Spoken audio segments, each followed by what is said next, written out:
শহীদ আল্লামা দেলাওয়ার হোসাইন সাইদি রহমাতুল্লাহ আলাইহি। কেউ যদি বলেন মারা গেছে, না, উনি মারা যায়নি, ওনাকে মেরে ফেলা হয়েছে। 3টা বছরের ভেতরে আমার সাথে একদিন দেখা হয়েছিল জেলখানায়। উনি 1 নম্বরে, আমি 4 নম্বরে। বহু কথা ওই 10 মিনিটের ভেতরে আমাকে শুনিয়েছিল।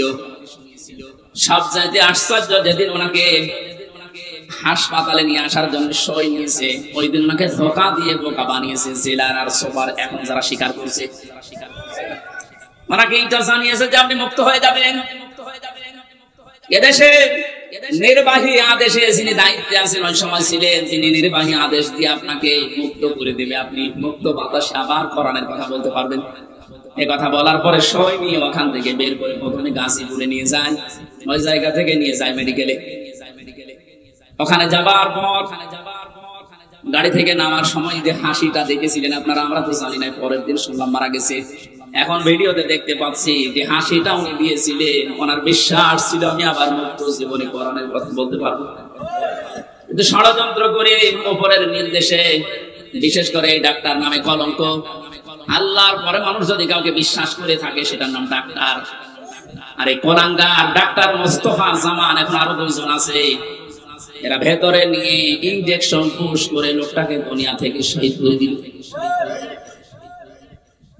অনেক যদি অসুস্থ হবে, আপনি বাস্তবতায় টের পান না। কোন মানুষকে ওইভাবে অসুস্থ অবস্থায় হাসতে কোনদিন আপনি দেখেছেন? সুতরাং উনি মারা গিয়েছে কখনো না, আমি বিশ্বাসও করি না, কোনোদিন বলিও না। উনি শাহাদাতের মর্যাদা পেয়েছেন, কারণ সারা জীবন ওনার মোনাজাত ছিল আল্লাহুম্মা ইন্নী আসআলুকা শাহাদাতান ফি সাবিলিক। হে আল্লাহ, আমার সাধারণ ভাবে মরণ দিও না, মরণ দিলে তুমি শাহাদাতের মরণ দিও। বহু মানুষকে হাসপাতালে আমি এই জেলখানার গেট দিয়ে বের হয়ে যেতে দেখেছি। জেলের ভেতরেই হয়তো মারা গেছে, কিন্তু নিয়ে যে প্রচার করে যে উনি মারা গেছে চিকিৎসাধীন অবস্থায়, অথচ জেলের ভেতরে মারা যায় অনেকে। এই জন্য আমার প্রতিদিনের তাহাজ্জুদের নামাজের দোয়া এইটাই ছিল, আল্লাহ তুমি আমাকে এইভাবে সাধারণ মরণ দিও না। আল্লাহুম্মা ইন্নী আসআলুকা শাহাদাতান ফি সাবিলিক ওয়াজআল মাউতি ফি বালাদি রাসূলিক। হযরত ওমর এই দোয়া করতেন। এই প্রথম তো আমি মাঝে মাঝেই বলেছি, আল্লাহ তুমি যদি মরণ আমাকে দাও, তো শাহাদাতের মরণ দিও। কোরআনের পাখির সারা জীবনের মোনাজাত ছিল এইটা, আল্লাহ তুমি আমাকে শাহাদাতের মরণ দিও। এই জন্য উনি শাহাদাতই পেয়েছেন। শাহাদাত যারা বরণ করিয়েছে, তাদের শাহাদাত এখন বরণ করানো লাগবে না। এরা তো আর শাহাদাত পাবে না, কারণ জালেমদের ভাগ্যে আল্লাহ শাহাদাতের শব্দ দেয়নি। আল্লাহু লা ইয়াহদিল কওমাস সালিমিন। আল্লাহ পাক বলেন, জালেমদেরকে আমি আল্লাহ হেদায়েত দেই না, পথ দেখাই না।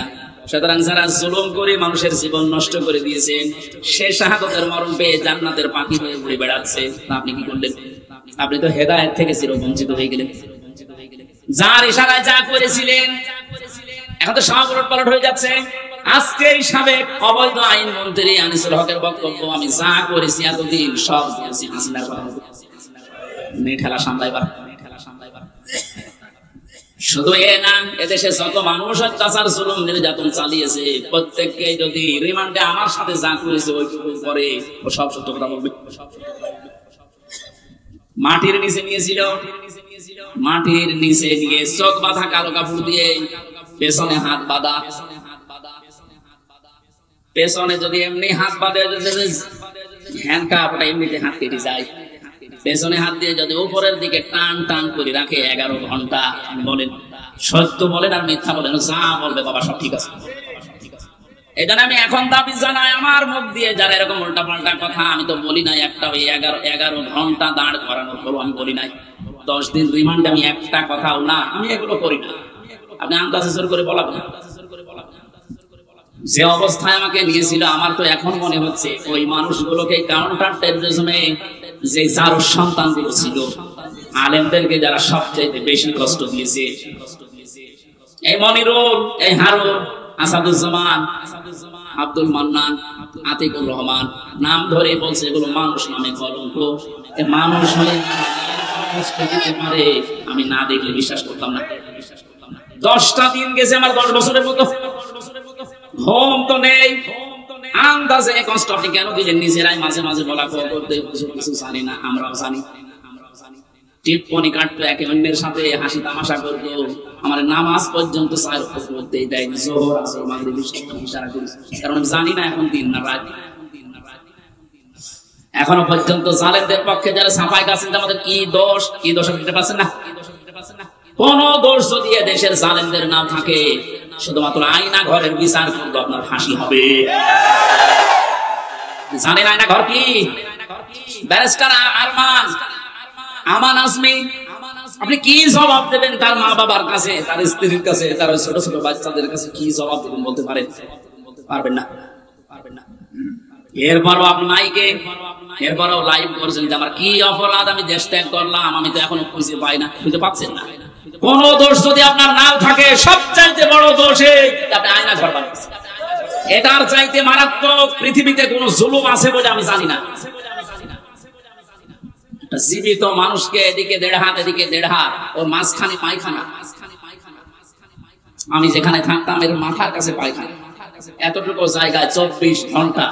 আর খাবার যা দেয় মনে 2-3 দিন আগের খাবার, পচা খাবার। খেলে খান, এক বাটির ভেতরে 4-5টা তরকারি দিয়ে দেয়, আবার ডাল দিয়ে দেয়, খান না খান আপনি মরে যান, ওদের কোনো অসুবিধা। কারণ কেউ জানে না তো পৃথিবী তো আছে কিনা।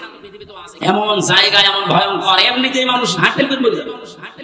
এই জন্য যারা টট্ট বটন জড়িত এই জুলুমের সাথে, ওদের কোনো শাস্তি দেওয়ার দরকার নেই, শুধু এই ঘরের ভেতরে 10 দিন একটু আটকিয়ে রাখে, এমনি মরে যাবে। আমাদের তাও সেনাই তো কোরআন ছিল, আমি কোরআন পড়তে পারতাম, শয়তানদের তো কোরআন ওই এমনি টেনশন বুঝলো। এখনো টের পাচ্ছেন আছে আমি কি করেছি, এত আমার উপর জনগণ এত খেপলো, টের পাচ্ছেন? জালেমরা জাহান্নামে যাবে, তার 1 নম্বর কারণ এরা আল্লাহর মামলার আসামি। এটা আমি বানালাম।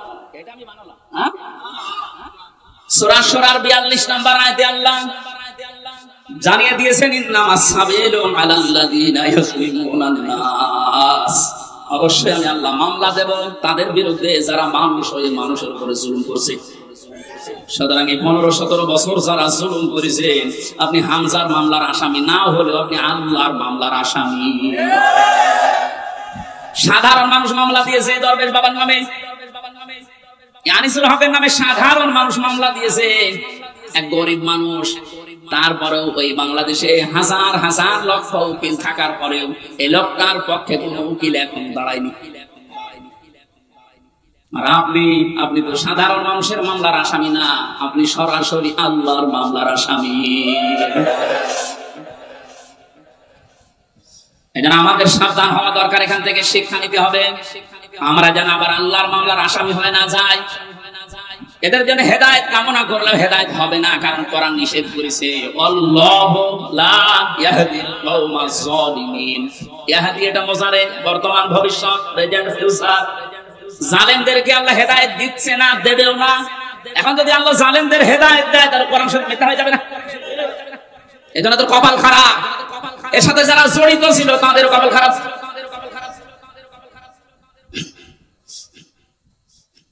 ফরিদপুরবাসী বড় ব্যথা নিয়ে কথা বলছি। এই জালেমদের জুলুমের কারণে আমার ছোট মেয়েটা আজ পর্যন্ত আমার চিনি না, আমার কাছে আসতে চায় না, ভয় পায়। কি করেছিলাম? কোরআন হাদিসের কথাগুলো ওপেন ভাবে বলতাম, গোপন রাখতাম না, এইটাই আমার অপরাধ। এতটুকুর জন্য আপনি 3টা বছর আমার নষ্ট করবেন, আর এত কষ্ট আমার দেবেন। এটা ধরে নিয়েছে, বুঝিয়ে তো ছড়িয়ে দিয়ে হয়েছে, এইভাবে বলতে নেই, আমি তো সংশোধন হয়ে যেতাম। আর 8 মাস 9 মাস বয়সে আমি রেখে এসেছিলাম, 3 বছর পরে এখন বয়স 4 বছর, এখনো পর্যন্ত স্বাভাবিক না, আমার কাছে আসতে চায় না। কেন আপনি কাজ করলেন? কি জবাব দেবেন বলেন তো? এই জন্যই মাওলানা মামুনুল হক কথাটা বারবার আমাকে শোনাতেন, জালেমদের বেঈমানদের কোন জানাজা নেই, জানাজা মানে তাকে সাক্ষী দিয়ে আল্লাহর কাছে পৌঁছিয়ে দিতে ভালো ছিল, এই কথা বলা যাবে। এই জন্য আমরা সাবধান হচ্ছি, আপনাদেরকেও সাবধান করছি। এখন জুলুমের পক্ষে যদি আপনি স্ট্যাটাস দিয়ে যান, জুলুমের পক্ষে ছাপাই গান, আপনিও জালেম, আপনিও চিহ্নিত, আপনি মারা গেলে আপনার জানাজা পড়া, কবরে দেওয়া জায়েজ নেই। কারণ আপনি এমনিতেও জাহান্নামে যাবেন, অমনিও জাহান্নামে যাবেন। জালেমের জন্য জান্নাত হারাম, কথা বলছেন না? জালেমের জন্য জান্নাত হারাম, মানে জালেম হচ্ছে আল্লাহর মামলার আসামি। এটা ছোটখাটো বিষয় না, অনেক ওজনওয়ালা কথা। আল্লাহ, আমরা অনেকেই মনে করি আল্লাহ কি দেখে না, ব্যারিস্টার, আর মানে এই কষ্ট কি আল্লাহ দেখে না? হাওয়ালা তাহসাবান্নাল্লাহা গাফিলান আম্মা ইয়ামালুস সালিমুন ইন্নামা ইউআখিরুহুম লিয়াউমিন তাশখাসু ফীহিল আবসার। আল্লাহ পাক বলেন, হে নবী, আপনি কি মনে করেন যে জালেমদের সম্পর্কে আমি কোনো খোঁজ রাখি না? আমি সবচেয়ে বেশি খবর রাখি জালেমদের ব্যাপারে। ওদেরকে আমি ছাড় দিয়েছি ওই দিন পর্যন্ত যেদিন চক্র উল্টিয়ে যাবে। আজ ঠিক তাই হচ্ছে। জালেমদের সাথে দেশের মানুষেরা এমন আচরণ করেছে, অনেকেই চোখ উল্টিয়ে আটকে উঠছে।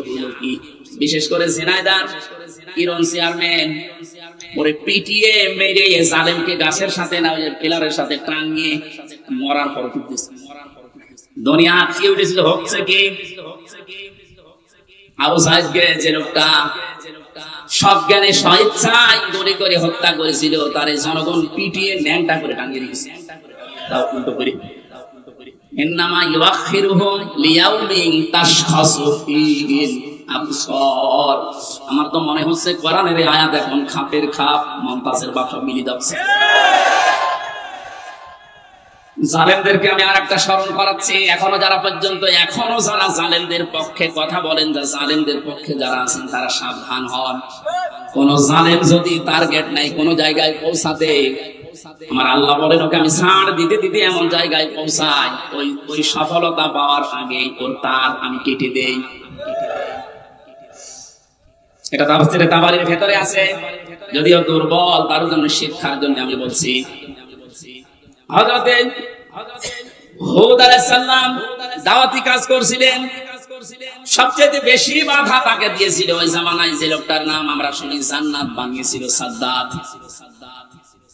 যখন হযরত হুদ আলাইহিস সালাম দাওয়াত নিয়ে গেলেন, যে জান্নাতের কথা জাহান্নামের কথা তাকে শোনালেন, আল্লাহর নাফরমান বান্দা ডাক দিয়ে বলে, তুমি আল্লাহর নবী দাবি করো, তোমার আল্লাহর জান্নাত আমার লাগবে না, আমি নিজে জান্নাত বানাবো, তুমি শুধু জান্নাতের আইটেম গুলো বলো যে কি কি পাওয়া যাবে। হযরত হুদ নবীর কাছে সব শুনলেন যে স্বর্ণের ইট হবে, রূপার ইট হবে, বিশাল সাম্রাজ্যটা, যেখানে যত স্বর্ণ পাওয়া যায়, রূপা পাওয়া যায়, সবগুলো পেয়াদাদেরকে দিয়ে জোগাড় করেছে এক জায়গায়। 22,000 শ্রমিক কাজে লাগিয়েছে, 20 বছর ধরে ধরে জান্নাত মনের মতো করে বানাচ্ছে। হযরত হুদ আলাইহিস সালাম যা বলেছিলেন একেবারে ওইভাবে হুবহু বানানোর চেষ্টায় আছে। স্বর্ণের ইট তৈরি করার জন্য তো সোনা লাগবে, যেখানে যা পাওয়া যায় সব নিয়েছে। মুফাসসির লিখেছেন, আল্লাহর এক বান্দি বিধবা, বিয়ে হওয়ার পরে স্বামী মারা গেছে, মা বাবা নেই, এতিম।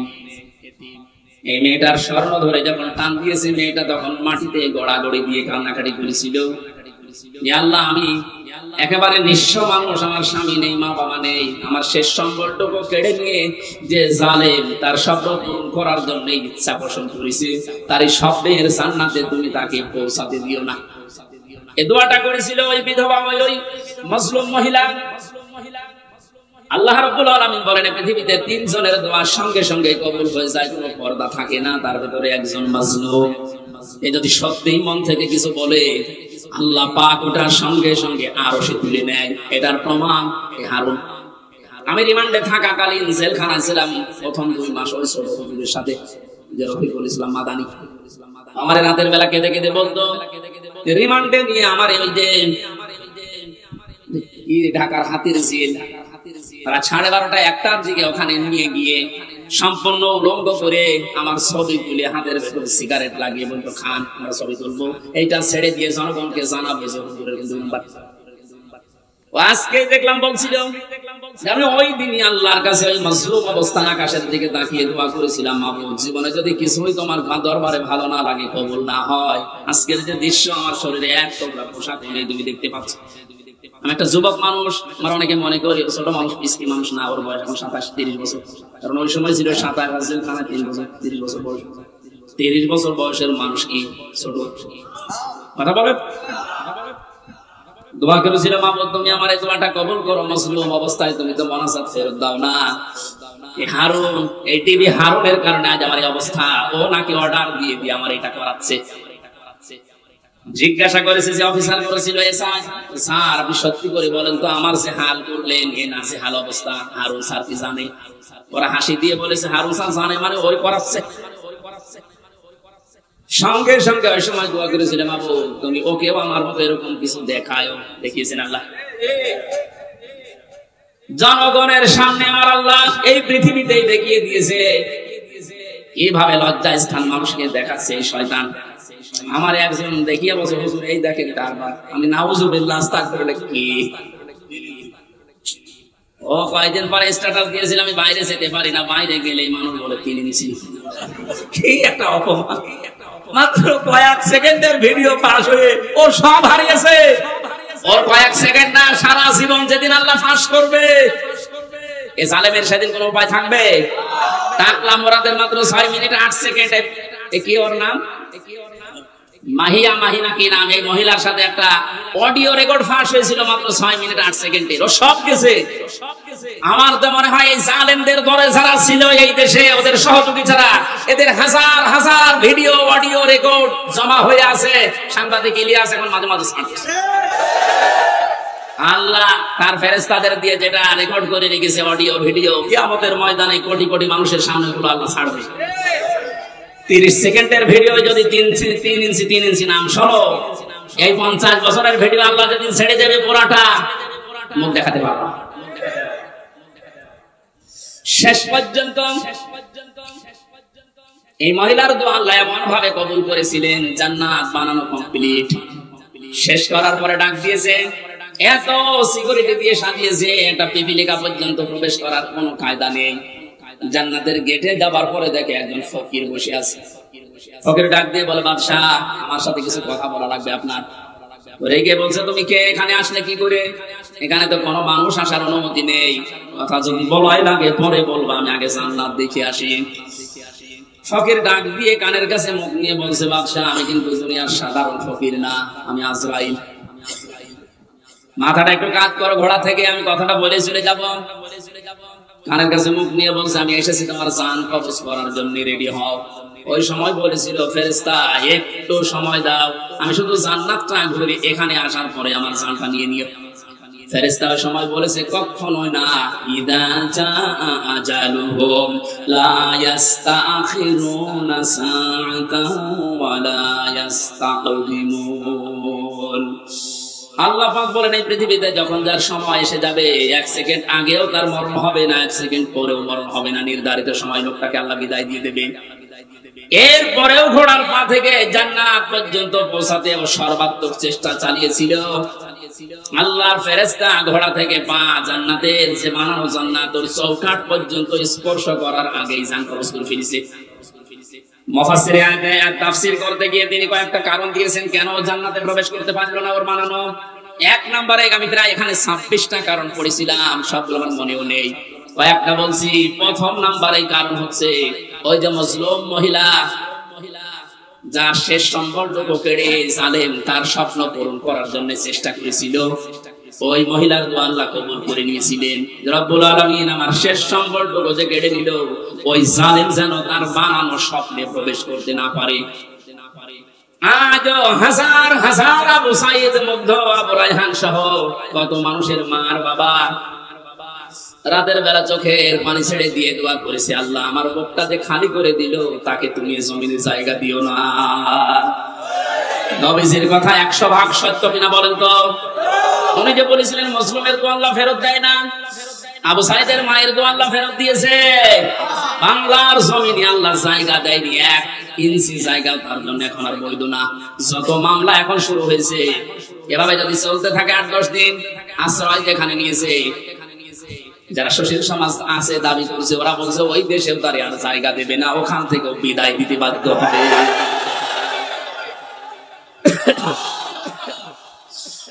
আমার ফরিদপুরবাসী জালেমদের জন্য সব জায়গা আল্লাহ অবৈধ ঘোষণা দিয়েছেন। জালেমদের কোন জায়গা পৃথিবীতে নেই, কারণ সবচাইতে বেশি আল্লাহ খেয়াল করেন জালেমের জুলুমের দিকে।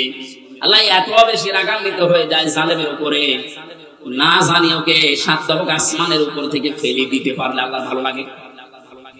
এই জন্য আমরা সাবধান হব, কোন জালেমের জানাজা কবরে দেওয়া এটা মেকি, এটা ভুয়া হবে। ওদের জন্য জানাজাও জায়েজ নেই, কবরে দেওয়া জায়েজ নেই।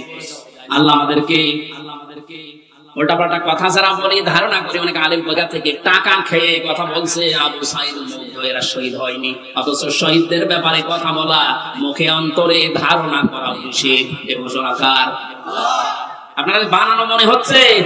সূরা বাকারা, সূরা আলে ইমরানের আয়াত দিয়ে আমি দলিল দিয়েছি। মুখ দিয়েও বলবেন না কোনোদিন, অন্তরে ধারণাও করবেন না, কারণ এদের মর্যাদা এত বেশি আল্লাহর দরবারে, যাকে থেকে আল্লাহ শাহাদাতের মরণ দেয় না। কত মানুষ চেষ্টা চালাচ্ছে, তারপরেও মরতে পারে না। ওয়ালিয়ালামাল্লাহুল্লাযীনা আমানু ওয়া ইয়াত্তাখিযা মিনকুম শুহাদা আল্লাহু লা ইউহিব্বুজ জালিমিন।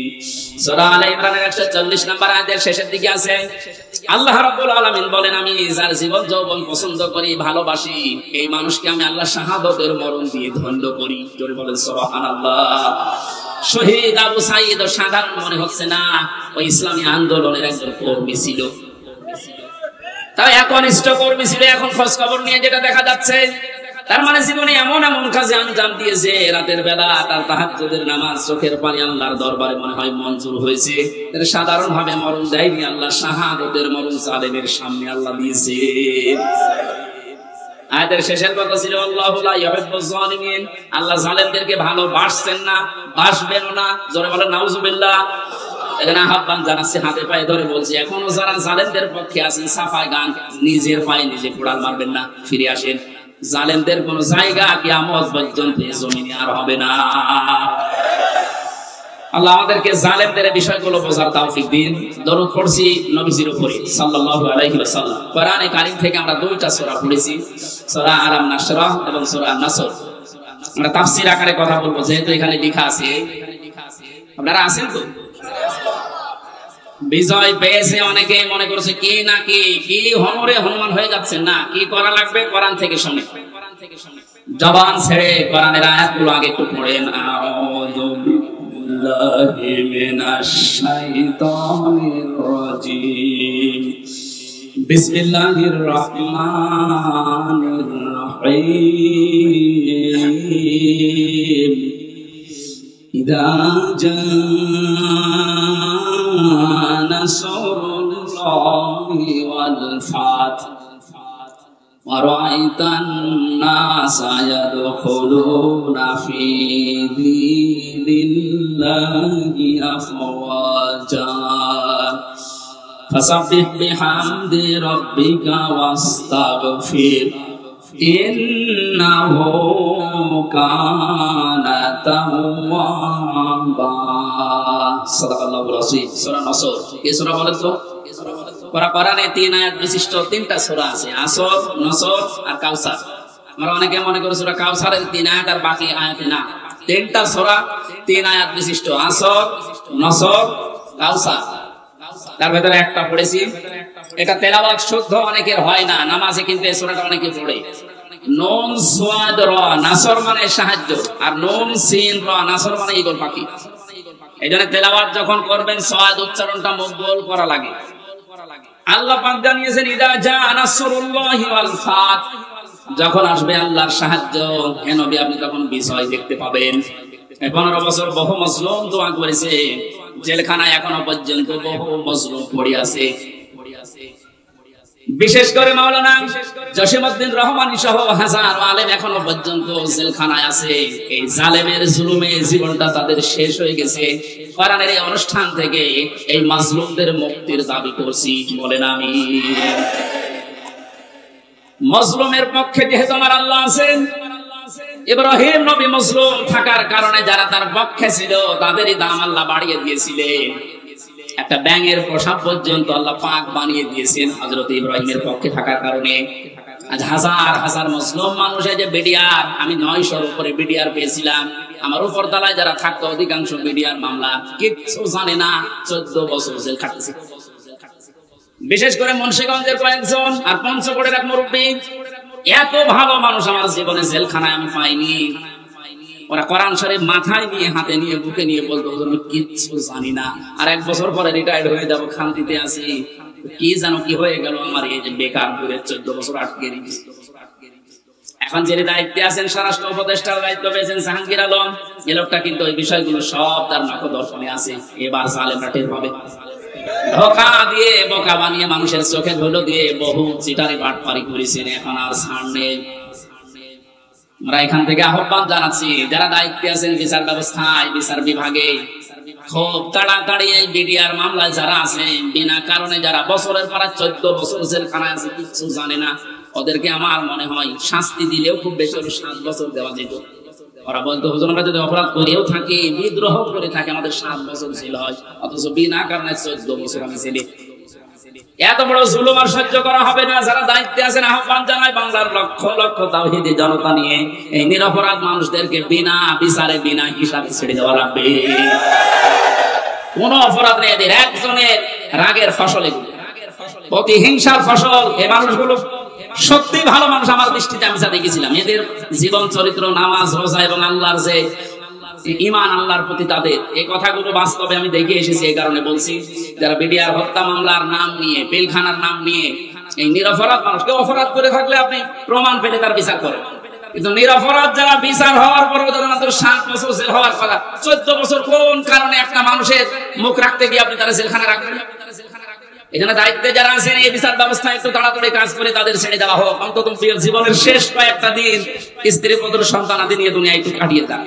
পঞ্চগড়ের এই মুরব্বীটা, কি নাম যেন, আব্দুল মতিন না কি নাম, এরকম বহু মানুষকে দেখেছিলাম। ওদের দুঃখ কষ্ট আল্লাহর আরশ পর্যন্ত কি যাওয়ার কথা।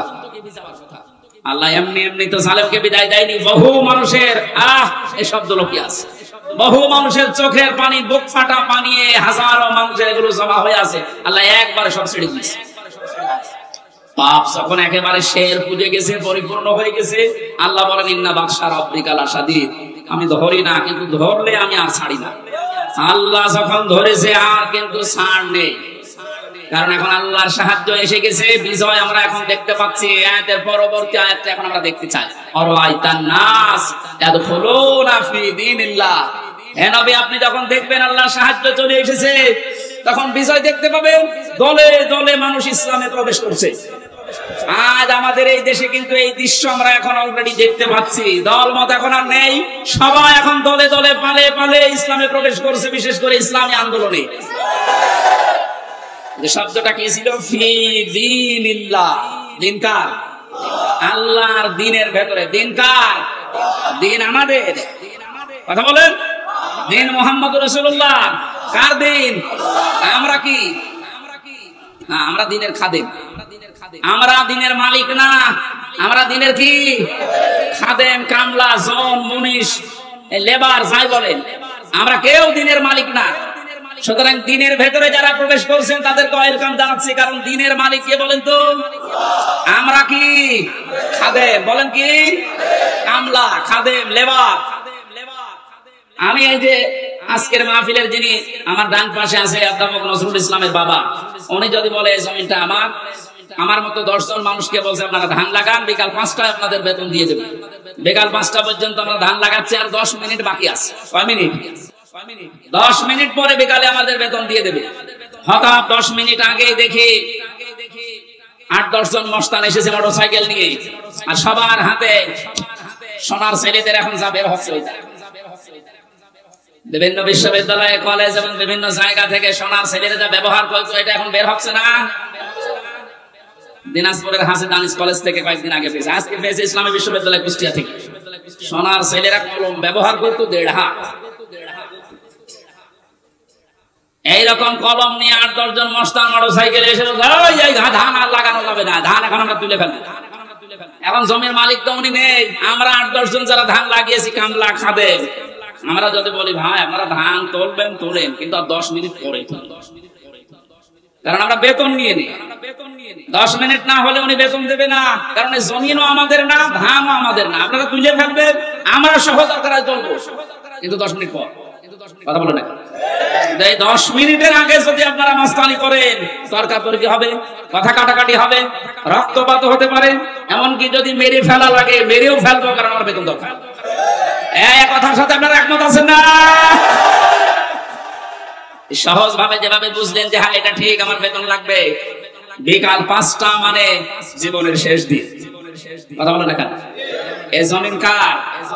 দিন কার? আমরা কি? আমরা ধান লাগাতে আসি এই জমিনে, দিন প্রতিষ্ঠার জন্য জান মাল বাজি রেখে মাথার ঘাম পায়ে ফেলে চেষ্টা চালিয়ে যাচ্ছি কি করে দিন কায়েম করা যায়। এখন বিকাল 5টা মানে জীবনের শেষ দিন। এই দিন আসার আগে যদি কেউ বাধা দিতে আসে, তর্কাতর্কি হবে, কথা কাটাকাটি হবে, রক্তপাত হবে। এই 17 বছর যা হচ্ছে, এখনো যদি বাধা আসে, যদি মেরে ফেলা লাগে, মেরে ফেলতে আমাদের কোনো বাধা নেই, কারণ আমার বেতন দরকার, আর আমার বেতনের নাম জান্নাত। কথা বলেন। এদেশে যারা সত্যি দিন কায়েমের বিরুদ্ধে অবস্থান নিয়েছে, তার ভেতরে 1 নম্বরে আমার মনে হয় এই অবৈধ বিচারপতি নামে যেটা মানিক, ওর নাম নিতেও আমার ঘৃণা হয়। মানুষ নামে একটা যার সন্তান, কে বলেছে ওটার মানুষ? ও কথা বললে ইসলামের বিরুদ্ধে। আর আমরা সূরা নূন কলমের ভেতরে জানি, যারা অবৈধ সন্তান পৃথিবীতে, যারা যার সন্তান, ওরা কথা বললেই কোরআনের বিরুদ্ধে কথা বলে। এর কথাবার্তা শুনেন না? আরো টাটকা কিছু শয়তান আছে। আমরা কিন্তু বিকাল 5টা পর্যন্ত এই জমিনে ধান লাগাবো, বাধা দিতে আসলে কিন্তু এখন আর কথা কাটাকাটি না, তর্কাতর্কি না, রক্তপাত না, এখন বিদায় করি। নামাই বেতন এখনো পাইনি, বলেন বেতন পেয়ে গেলে আমার অসুবিধা নেই। দিন এই জমিনে কায়েম করতেই হবে, এটা ফরজ না, এটা চেষ্টা করা ফরজ। চেষ্টা করে যাব, হলে ভালো, না হলো আমার কোনো লস নেই, আমার বেতন আছে। এখন এতক্ষণ তো কামলাদের কথা বললাম, লেবারের কথা। যিনি মালিক বসে আছে, উনি যদি এসে দেখে যা সব ধান তুলে ফেললো, উনি কিছু বলছে না, তার মানে উনি দুর্বল। এই কারণে মনে মনে চিন্তা করবেন, যিনি হয়তো এখন কিছু বলছে না, পেছনে ওনার কোন উদ্দেশ্য আছে। যেই দিন ধরবে গোপনে, বাপ বলার সময় দেবে না। এ জমিনে আজ 53 বছর চেষ্টা চালিয়েছে, মানে কে? আল্লাহর খাদেমেরা, আল্লাহর গোলামেরা, কিন্তু পারছে না। আল্লাহর সৃষ্টির ভেতরে যারা অবৈধ সৃষ্টি, তারা চেষ্টা চালিয়ে চালিয়ে নস্যাৎ করে দিচ্ছে বারবার। আমার কুষ্টিয়ার এক গাদ্দার আছে, নাম নিতে আমি ঘৃণা করে, যেন নাম নেই। কথা বললে দেখবেন ইসলামী আন্দোলনের বিরুদ্ধে কথা বলো, কথা বললে একামতের দিনের যারা দায়িত্বে আছে এদের বিরুদ্ধে কথা বলো, কোনো কথা নেই। অথচ যদি আমার সাথে ভোটে দাঁড়ায়, খয়রাতি নৌকা নিয়ে পাশ করেছিল কয়েকবার, ধরাকে সরাকান করে, এখন ইন্দোরের তর্ক খুঁজে পাচ্ছে না। আমার মনে হয় যে অবস্থা কুষ্টিয়ার, ওরে যদি জনগণ পায়, কুকুরের মতো কুকিয়ে বেরিয়ে নাম আমি নেই না, নাম দেখো কি হক ননু দিয়েছে। শয়তান শয়তানি করার জায়গা পায় না। আরেকজন বরিশালের আছে, এবার আরেকটা কি মনন নাকি নাম জানি, মনন না মেনন, মাত্র 4 দিন আগে এদের স্বাধীন হওয়া, এই 5 তারিখে স্বাধীন হলো না, 4 দিন আগে শয়তানগুলো উঠে পড়ে লেগেছিল একটা জনগণের সেন্টিমেন্ট অন্যদিকে নজর ঘুরিয়ে দিতেছে। এই দেশের ইসলামপন্থী যারা, তাদেরকে নিষিদ্ধ করে দাও। আল্লাহ চিরতরে ওদের নিষিদ্ধ করে দিতেছে। যুগে যুগে যারা জালেম আসবে, তারা যেন শিক্ষা নেয়। ফেরাউনকে আল্লাহ এমনি সটকি দিয়ে রাখে না। আল্লাহ বলেন ওকে সটকি দিয়ে রাখলাম এই কারণে, যুগে যুগে যারা স্বৈরাচার আসবে, তারা যেন ওর লাশ দেখে শিক্ষা নেয়। সুতরাং আজও যারা জালেম, তাদের অবস্থান এই 5 তারিখের পর থেকে যা হয়েছে, এখনো যদি আপনার পরিবর্তন না আসে, শিক্ষা না নেন, আমার মনে হয় আজরাইল আসার আগে আপনারা পরিবর্তন নেই। সুতরাং আমাদের মালিক যিনি, উনি তো জমির মালিক ছিলেন। আমাদের এই জমিনের মালিক কে বলেন তো? উনি এখনো আছে না নেই? আমরা তো কামলাদেরই এই অবস্থা, খাদেমদের এই অবস্থা। যিনি মালিক আছে, উনি কিন্তু দেখছে যে 53 বছরে আমার জমিনে দিন কায়েম হতে দিল না কারা। হয়তো উনি সরাসরি কিছু বলছে না, গোপনে যেদিন ধরবে না, বাপ বলার সময় পাবেন না। দাড়ি কেটে পালাতে গিয়ে পালাতে পারে, এতে কত বড় শয়তান। আমি তো মাঝে মাঝে ওর দিকে এখন তাকিয়ে বলছি, আল্লাহ এই শয়তান আমি তো দেখিনি, যদি দেখতাম নম্বরের দিকে মনে হতো শয়তান, যদি দেখতাম এরকম নাম নিয়ে সব দরবেশ বাবা। দরবেশে যদি এই হয়, তাহলে যে কোনো ক্লিন সেভ, ওগুলো চরিত্র কত খারাপ। আপনি দরবেশে যদি এই করে,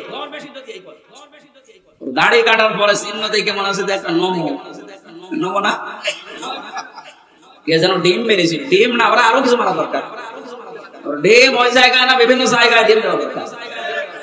ওই শয়তানরা আমরা যখন আলেমদেরকে, বিশেষ করে মাওলানা মামুনুল হক, মাওলানা সাখাওয়াত হোসেন তাসিম, আমির হামজা, এই রফিকুল ইসলাম মাদানী, হারুন সারে, আলেমদেরকে যখন এই দড়ি বেঁধে মাজায় দড়ি দিত, হাতে হ্যান্ডকাপ দিত, পায়ে ডান্ডা বেড়ি দিত, এগুলো দিয়ে যখন আদালতে চলতো ওরা ওই পাশ থেকে টিপ্পনি কাট, ঠিকই হচ্ছে। এখন ডিম খাও, আমরাও এখন বলবো তো ঠিকই হচ্ছে। সুতরাং দিনের ভেতরে যেভাবে দলে দলে পালে পালে আজ মানুষ প্রবেশ করতে আরম্ভ করেছে, ইসলামী আন্দোলন এবং একামতি আন্দোলনের এই কর্মীদের ব্যবহারের কারণে আল্লাহ যেন এটা অব্যাহত রাখেন। আর আইতান নাস, আপনি দেখতে পাবেন মানুষ প্রবেশ করছে, এটা মোসারে বর্তমান ভবিষ্যৎ, প্রেজেন্ট ফিউচার, এখন প্রবেশ করবে দলে দলে, সামনেও প্রবেশ করবে ইনশাআল্লাহ।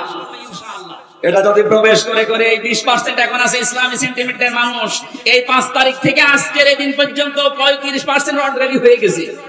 যেদিন 51% হয়ে যাবে সেই দিন এই দেশে ইসলাম। আমি আমারটা বলছি কারণ আমারটা আমি ভালো জানি। আমারে ধরার পরে আমার বাবার কাছে বলে 10 লাখ টাকা দেন, নয়তো মামলা দেবো 50টা। মনে হচ্ছে মামলাও বানাবে। কি বিচার চলছিল দেখেন তো। আর প্রতিদিন টিভির সামনে শয়তান বসে বসে বলতো আমি ন্যায় বিচার কায়েম করছি। কিসের ন্যায় বিচার? আমার একটা ঠুনকো মামলা, মানে মুরগি চুরিও না, মূল্য চুরিও না, মুরগি চুরি মূল্য চুরি করলো সর্বোচ্চ 3 মাস জেল হয়। কয় মাস? আর আমার এই ঠুনকো মামলা দিয়ে সিএমএম কোর্ট, জজ কোর্ট, হাইকোর্ট সহ 30 বার মামলা করে 33 বার মামলা করে না, জামিন নেই, উপরওয়ালার নিষেধ। মনে হচ্ছে আল্লাহ নিষেধ। হাইকোর্টের একটা বিচারপতি যদি বলে আমার কিছু করার নেই, তোর ওই চেয়ারে বসার সাথে ভ্যান চালানো ভালো না, এরকম অবস্থায় বানিয়ে রেখেছিল প্রত্যেকটি জায়গায়। সব মুখ খুলছে। অবৈধ আইনমন্ত্রী যেমন পেছনে ডিম দেওয়ার কারণে মুখ খুলে ফেলেছে যে আমি কিচ্ছু করি না, সব হাসিনা করতে বলেছি, সব এরকম মুখ খুলবে। আয়না ঘরের দিনে দায়িত্ব ছিল এই শয়তানটা জিয়াউল হাসান, এর এখন ওই জায়গায় রাখা দরকার।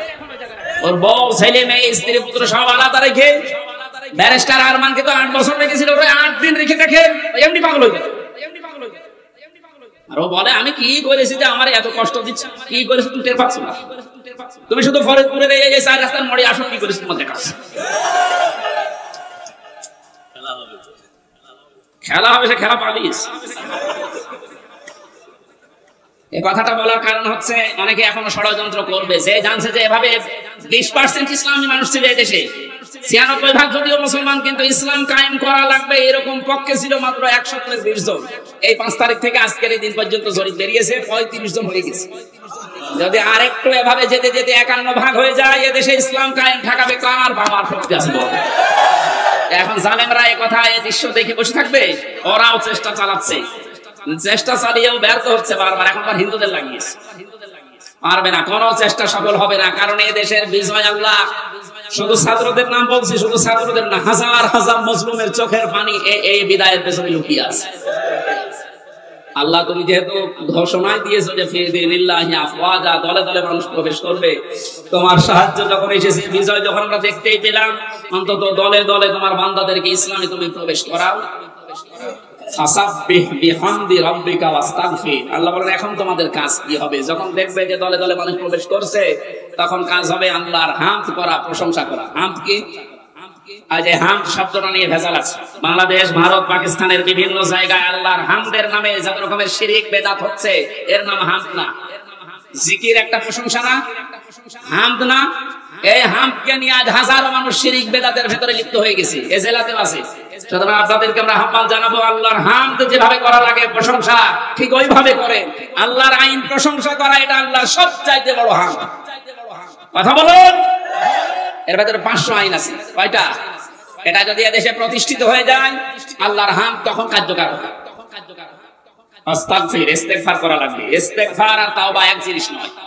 কেউ যদি সব সময় শুধু আস্তাগফিরুল্লাহ আস্তাগফিরুল্লাহ আস্তাগফিরুল্লাহ পড়তে পারে, তাহলে তার টেনশন আল্লাহ নিজের থেকে দূর করে দেয়। এই আমলটা আমি সহ যারা এসেছি জারি রাখবো, সব সময় যেখানে থাকবেন সব সময় আস্তাগফিরুল্লাহ আস্তাগফিরুল্লাহ মনে মনে জোরে জোরে পড়ে। আর তাওবা এটা আলাদা জিনিস। তাওবা যদি সত্যি কেউ করে, ওর পেছনের অপরাধ আল্লাহ শুধু মাফ করে না, পুরো জায়গাটা আল্লাহ ফাঁকা করে দিয়ে নেকি দিয়ে ভরাট করে দেয়। এই জন্য ইন্নাহু কানা তাওয়াবা, অবশ্যই আল্লাহ তাওবা কবুলকারী। আমরা এই বিজয় পেয়ে, এই সাহায্য পেয়ে আমরা যেন উচ্ছৃঙ্খল হয়ে না যাই।